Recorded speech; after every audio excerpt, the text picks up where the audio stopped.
ang pagkabigo ang siyang nagdulot sa iyo ng pagkatakot upang malugmok sa kapahamakan.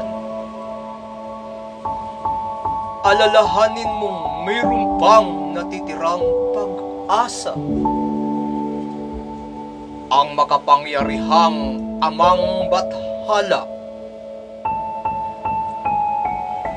siya ay may pangako sa iyo.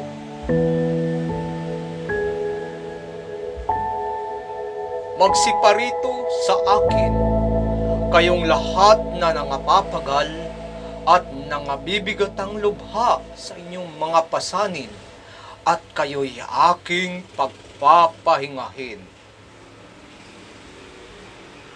Pasanin ninyo ang aking pamato at mag-aral kayo sa akin, sapagkat ako'y maamo at mapagpakumbabang puso,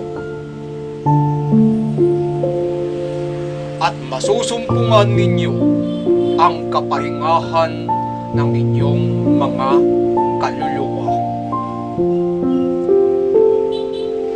Matthew 11:28 hanggang 29.